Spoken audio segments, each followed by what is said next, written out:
Eh bien salut tout le monde, aujourd'hui on se retrouve pour une nouvelle vidéo. Aujourd'hui nous allons faire un top 3 des claviers gamer. Bien entendu, le top n'est pas dans un ordre précis. Commençons directement avec le Logitech G213. Comme on va le voir, le G213 est un clavier plutôt simple avec des interrupteurs à membrane, parfait pour les joueurs. Je rappelle que ce clavier est aux alentours des 40 € sur Amazon, qui est un prix relativement abordable pour tout le monde pour commencer le gaming. On commence avec une présentation globale du clavier. Le clavier est uniquement en plastique qui le rend très léger avec son poids d'1,10 kg et c'est aussi un mauvais point comparé à un châssis en aluminium qui tiendra beaucoup plus dans le temps. Au niveau esthétique, on est sur quelque chose de très épuré, plutôt agréable à l'œil, avec son repose-poignet aussi en plastique directement intégré. En haut à droite, on va retrouver des boutons supplémentaires pour tout ce qui est touche de multimédia, la touche précédente, suivante, pause, play et arrêter. Puis aussi nous avons les touches de volume, que ce soit le volume plus, le volume moins ou bien le volume mute. Vous pouvez aussi voir le bouton de mode gaming qui permettra de désactiver certaines touches de clavier, notamment la touche Windows qui évitera de faire des retours Windows en pleine partie. La connectique est bien sûr en USB avec un câble tressé d'1,80 m. Pour les fans de RGB, ce clavier est parfait avec sa palette de 16,8 millions de couleurs. Il a aussi une fonctionnalité qui est plutôt très intéressante pour les personnes qui sont assez maladroites, c'est qu'il résiste aux éclaboussures d'eau.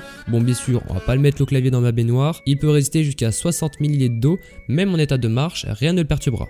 Pour les performances, je trouve que le clavier offre un confort de frappe assez correct. Il a été testé sur plusieurs jeux comme CSGO et Overwatch et j'ai trouvé que le clavier est assez précis comme des touches de mécanique. A noter aussi qu'il dispose de l'anti-ghosting et un temps de réponse de 2 millisecondes. Maintenant, passons au fameux Corsair K55. Le K55 est proposé aux alentours des 58 € sur Amazon, qui le place bien sûr au top 1 des claviers les plus abordables de chez Corsair. Le clavier est dédié pour le gaming avec ses touches à membrane qui disposent de plusieurs atouts pour les joueurs. Pour les fonctionnalités, on pourra noter que Corsair a ajouté 6 touches de macro supplémentaires qui vont bien sûr être programmables depuis le logiciel du constructeur. Pour la présentation globale du clavier, il a un châssis en plastique qui permettra de le rendre plus léger mais bien sûr beaucoup plus fragile.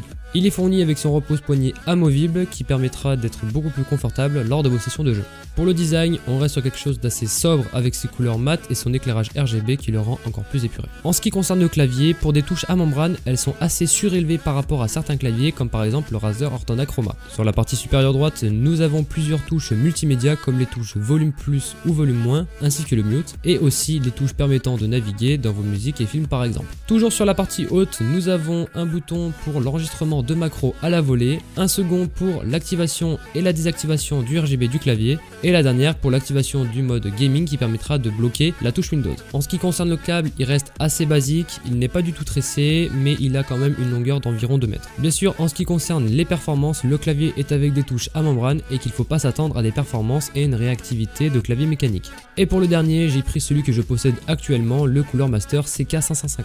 Le CK550 est un clavier mécanique avec des switches rouges dédiés aux joueurs de FPS. Le clavier est aux alentours des 70 € sur Amazon, bien sûr tous les liens seront dans la description. Le clavier est sobre et élégant avec son châssis en aluminium brossé qui va mieux dissiper la lumière du RGB intégré. Pour les fonctionnalités, on pourra noter plein de fonctions sur les touches de F1 à F2 pour les paramètres de RGB ainsi que l'anti-ghosting et les macros. Vous pouvez aussi le commander sans le pavé numérique en format TKL sur Amazon pour seulement 10 € de moins. En ce qui concerne les touches du clavier, ce sont des switches rouges dites linéaires. Elles ont un temps de réponse de 1 milliseconde, ce qui est excellent pour le gaming. Le clavier propose 4 profils d'enregistrement modifiables sur le logiciel qui permettra d'assigner des macros ou des modes d'éclairage par exemple. Pour le câble, on reste bien sûr encore sur du classique, du non tressé malheureusement, mais on a quand même une longueur d'environ 1,80 m. Toutes les touches supplémentaires ont directement été mises à gauche du pavé numérique pour garder un maximum de place pour le nécessaire. Ce clavier est très bien pour le gaming avec un confort à la limite du parfait, mis à part l'absence du repose-poignet. Voilà, j'espère que la vidéo vous aura plu. Tous les liens de chaque produit seront dans la description en lien Amazon. N'oubliez pas de partager un maximum à vos amis la vidéo pour que nous puissions franchir le cap des 500 abonnés, je compte sur vous. N'oubliez pas de liker et le commentaire pour me donner votre avis et n'hésite pas à t'abonner si ce n'est pas déjà fait. On se retrouve pour une prochaine vidéo.